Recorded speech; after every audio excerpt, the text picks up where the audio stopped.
네, 안녕하십니까. 2024년 12월 30일 최주루입니다. 예, 월요일입니다. 최경영이 주목하는 뉴스 시작하겠습니다. 아주 흥미로운 기사가 떠 있습니다. 제목이 소셜 미디어 SNS죠. 그 다음에 브레인 랏이라고 옥스퍼드 영어 사전의 올해의 단어죠. 썩은 뇌, 예, 뇌가 썩었다. 브레인 랏. 그 다음에 이제 독서 인구가 소멸하고 있다. 이 세 가지를 통해서 우리가 독서해야 된다. 결국 그 말이에요. 독서해야 된다는 그 말인데 여기에 신경과학자의 이야기가 나와 있습니다. 마리안 울프라는 사람인데요. 이 사람의 말을 그대로 이렇게 옮겨드릴게요. 이 기사에 나온 마리안 울프의 말을 그대로 옮겨드릴게요. 그러면 누가 생각나실 겁니다. 우리의 뇌는 언어 습득에 적합하도록 준비되었지만 선천적으로 읽기를 하도록 리딩, 독서를 하도록 프로그램 되어 있지는 않습니다. 이 말은 선천적으로 우리는 읽기를 별로 좋아하질 않아요. 읽기는 학습된 기술입니다. 그러면 우리가 굴 같은 거를 acquired taste라고 하죠. 학습된 어떤 맛. 그러니까 나 원래 홍어 싫어해. 하지만 자꾸 먹어보니 맛있어. 나 저도 평양냉면 싫어했는데 홍어도 싫어했었고, 근데 이제 먹어보니 먹을 만하네. 어른이 돼가지고 그것도 이제 굉장히 좀 델리커시죠. 돈이 있어야 먹는 거죠, 사실은. 홍어도 그렇고 평양냉면도 그렇고 그 발효식품들, 그 다음에 그 냉면이라는 굉장히 맛있죠. 네, 먹다 보면 그러니까 습득된다는 거죠.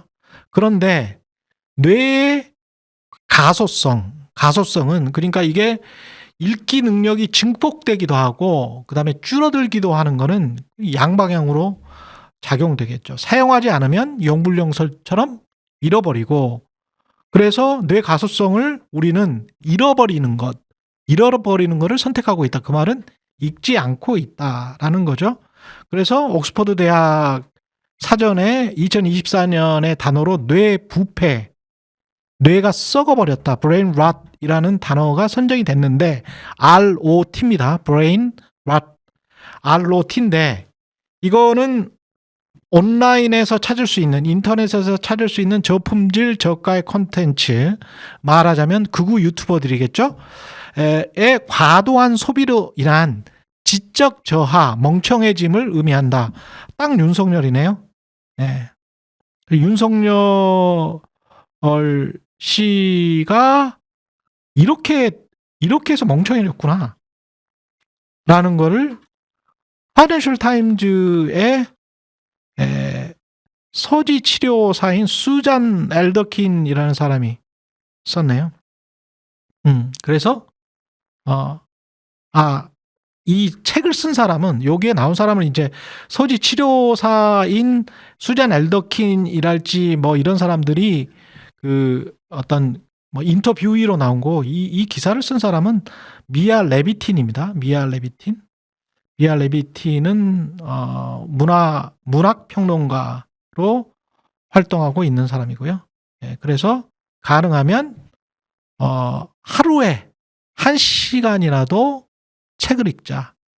유튜브나 SNS, 특히 SNS에서 스크롤 다운하는 거 있지 않습니까? 이렇게 내려보는 게 뇌에 그렇게 안 좋답니다. 썩는 뇌입니다. 썩어, 뇌가. 그래서 하루에 1시간씩 읽으면, 일주일이면 7일이면 7시간이잖아요. 그러면 소설책 한 권 정도는 읽을 수 있지 않습니까? 그러면 영국에서도, 이 파이낸셜 타임즈가 나오는 영국에서도 독서 인구 중에 상위 1%래요. 하루에 1시간, 일주일에 책 한 권. 하루 1시간, 일주일에 책 한 권이 상위 1%가 된답니다. 영국 같은 나라에서도. 우리나라에서는 0.1% 정도 되지 않을까요? 예. 꼭 한번 읽어보시기 바랍니다. 책을 읽자. 새해 큰 결심을 좀 하자. 예. 요 이야기 꼭 뇌가 썩지 말자. 윤석열이 되지 말자. 뇌는 선천적으로 읽도록 프로그램화 돼 있지 않다. 요거는 우리가 꾸준히 학습해야 된다. 그렇다면 학습 안 한 사람들은 나이만 먹으면서 뇌가 더 썩겠죠? 나이 들고 뇌가 썩으면 어떻게 되죠? 가장 추합니다. 나이 들고 뇌가 썩으면 가장 추하게 늙는 겁니다. 나이 들고 뇌가 썩고 돈이 많아서 속물이면 최악이죠. 우리나라에 최악들 많습니다. 나이 들고 뇌가 썩고 돈이 있고 권력이 많고 오만하고 뻔뻔한 게 윤석열 아닙니까? 윤석열은 돈이 별로 없나? 여기까지. 인구로 바로 넘어가겠습니다. 인구는 지난번에 이거 한번 보여드렸을 거예요. 이게 꽤 잘 나온 그래프인데 아마 한겨레 그래프일 거예요. 최근에 통계에 나왔을 때 65세 이상 고령 인구가 지금 65세 이상이 2024년 올해 말로 65세 이상이 20%를 넘어서 초고령 사회로 됐잖아요. 그리고 난 다음에 2050년에 40.1%가 되고 그 수준 2050년에 40.1%, 40.7% 뭐 왔다 갔다 합니다. 뭐 이런 딱 수치는 맞지는 않은데 그 정도가 한국이 2050년에는 초고령 사회의 넘버원 40% 넘는 게 넘버원. 그 다음에 2등이 주변국 중에서 중국, 3등이 일본, 4등이 독일, 뭐 비교 대상국 중에서 5등이 미국, 뭐 이런 그래프가 나왔을 거예요. 근데 2023년 지난해 뉴욕타임즈에 제가 왜 이 그래프들을 이제 쭉 보여드리냐면 많은 분들이 착각하시는 게 있어요. 인구 문제가 계속 언론에서 떠들고는 있습니다만 특히 부동산과 관련해서 내 문제가 아닌 것 같아. 그리고 당장 닥칠 것 같지 않아. 맞아요. 맞습니다. 이 인구 그래프를 보면 우리가 지금 현실감이 없는 게 맞구나 느끼실 거예요. 1990년부터 보여주십시오. 1990년에 이거는 지난해 뉴욕타임즈에서 전 세계 인구 구조를 분석한 그래프입니다. 정말 이 사람들은 돈 받을 만해요. 정말 잘해놓습니다. 이런 그래프들 보면. 그러면 제일 파란색, 그러니까 거의 감색에 가까운 게 영거 파퓰레이션이 밀집된 나라들, 그 다음에 뭐 그린색 정도가 워킹 에이지, 그러니까 저기 15세부터 64세까지가 그래도 꽤 두툼한 나라들, 저쪽 노란색으로 갈수록 초고령 사회, 지금 한국 상황 정도 되겠습니다. 지난해 7월 16일 뉴욕타임즈의 분석에 따르면 1990년대 차이나 저펜 이쪽은 다 워킹 에이지가 어떻습니까? 두툼하죠. 15세부터 64세까지가 두툼한 상황입니다. 보여주고 있죠? 예. 그 다음에 2015년으로 바로 넘어가세요. 2015년으로 넘어가도 워킹 에이지 있죠. 예. 그러니까 일할 수 있는 생산활동 인구 15세부터 64세까지가 차이나, 인디아, 러시아, 요 밑에 사우스 코리아 두툼해요. 2015년에도. 그러면 이때 이미 일본은 노란색으로 돼버렸죠. 일본은 1990년 아까 90년 그래프에서만 해도 그린이었어요. 예. 중간 정도의 그린 색깔이었어요. 그런데 노란색으로 돼서 초고령 사회가 돼버린 거죠. 그래서 나이 든 분들이 굉장히 인구 구성에 큰 분포를 가지고 있는 나라가 된 겁니다. 2030년, 올해가 몇 년이죠? 2024년. 2024년에도 지난해 뉴욕타임즈의 추정 분석입니다.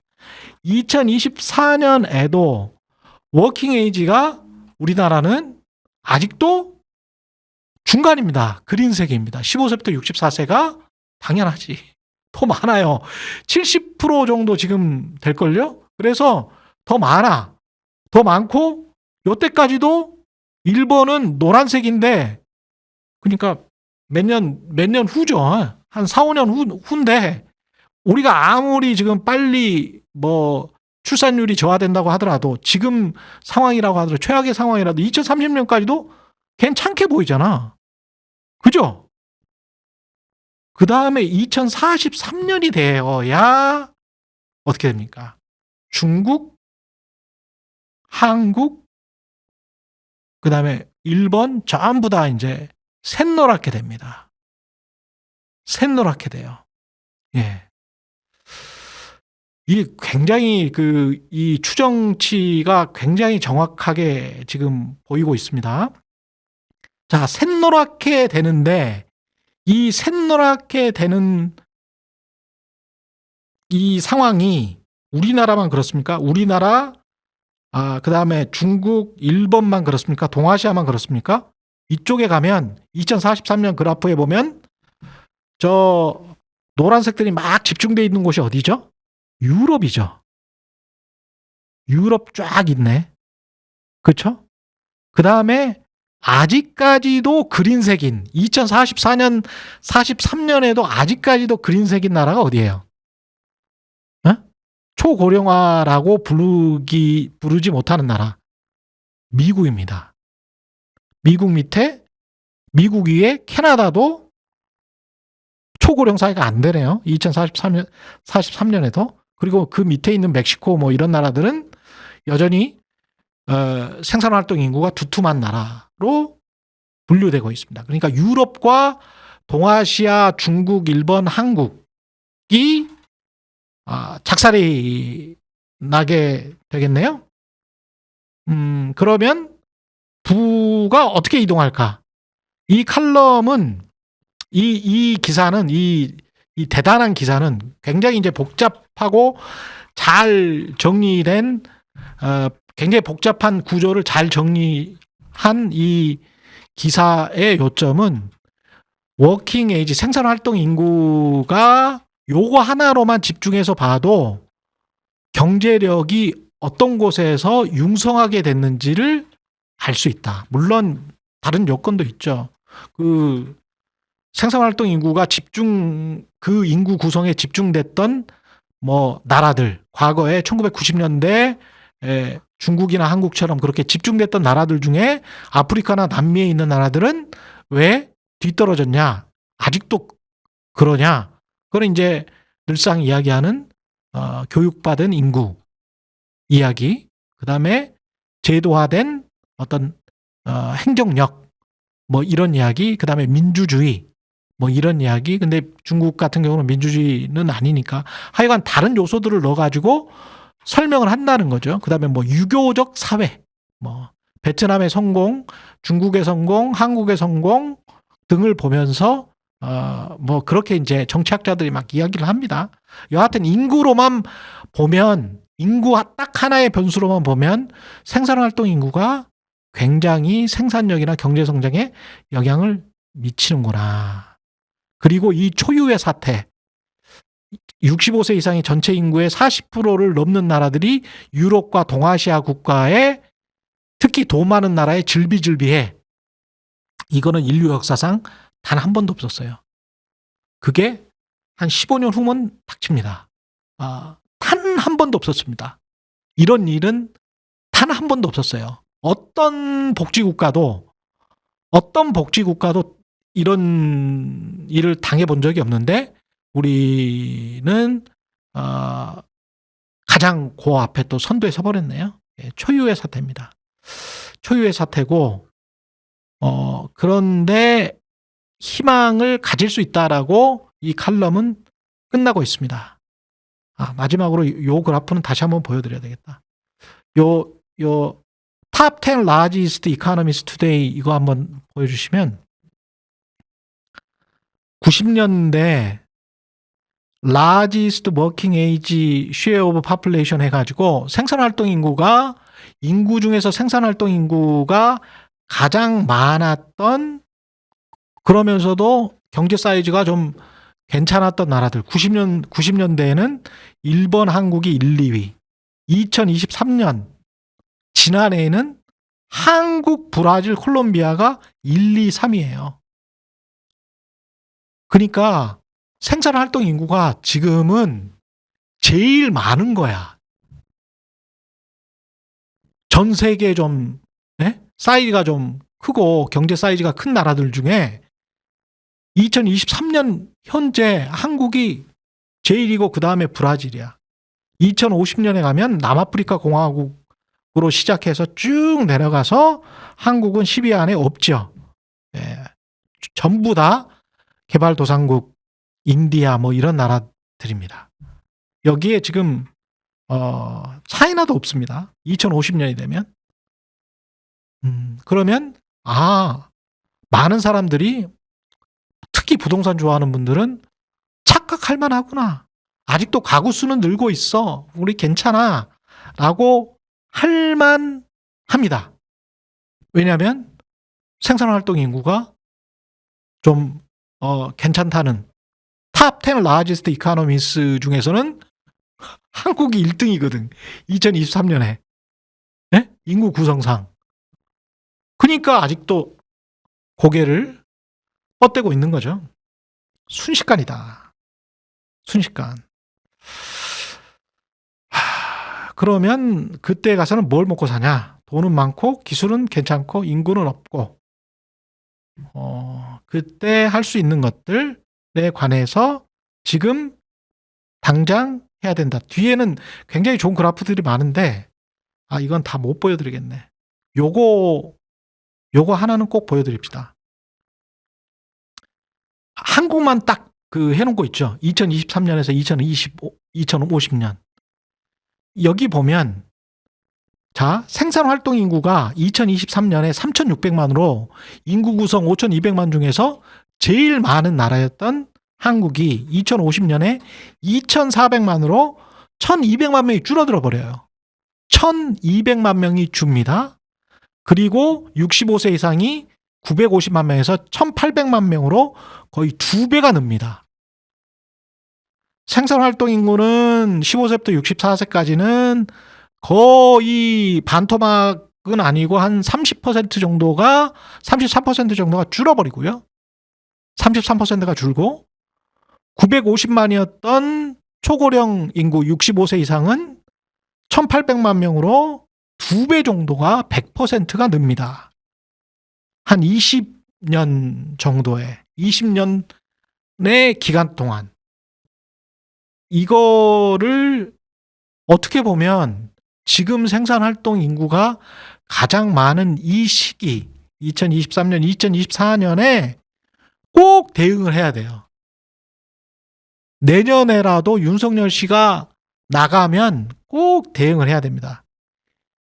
여기에서 이 칼럼에서도 이야기하는 게 단지 인구의 초고령화만 걱정할 게 아니고 오히려 이렇게 이야기하고 있습니다.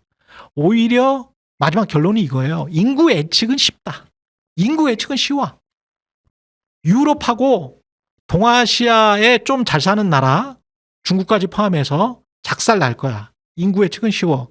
그러나 그 인구 변화에 어떻게 정치적으로 대응하느냐, 어떤 정책으로 대응하느냐, 사회 전체가 어떻게 대응하느냐, 긍정적으로 아니면 염세적으로 비관적으로 이겨내고 극복하고 화합하고 함께 뭉쳐서 할 수 있겠네. 나눠 가질 수도 있고 더 번영할 수도 있고 더 성장할 수도 있겠네. 라는 방법을 찾는 게 아니고 윤석열 식으로 그 김대건 신부님 그 후손이라고 하는 분이 지랄 발광했다라고 하면서 사탄 악마의 라틴어 디아볼라 이야기를 하셨잖아요. 디아볼라 우리가 디바이드가 나누는 거지 않습니까? 디아볼라가 분열시키는 사탄이라고 하더라고요. 저도 그때 알았는데 디아볼라 많죠. 정치인들 중에서. 디아볼라가. 예. 분열시키고 북한 추종 세력으로 만들어버리고 아니면 종북 세력 또는 중국 스파이 뭐 이런 식으로 다 몰아가죠. 중국 간첩, 혐중 정서, 그 전에는 뭐 그 북한 빨갱이 뭐 이런 거였고요. 그게 흑인들을 미워하는 거하고 똑같지 않습니까? 그런 어떤 방식 자체가. 그거를 잘 극복할 수도 있겠다. 저는 오히려 희망을 봐요. 왜냐하면 이번에 이기면 두 번째 우리가 이기는 거거든요. 근 10년 동안에. 한 8년 전에 이겼잖아요. 네? 극복해냈지 않습니까?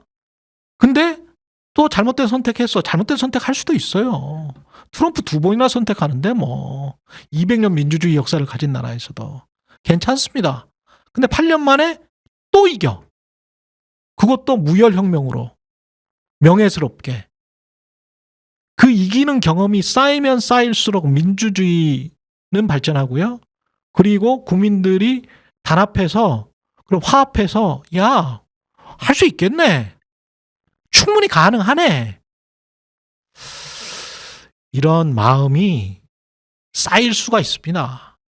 그게 우리는 충분히 가능한 나라예요. 충분히 가능한 나라니까요.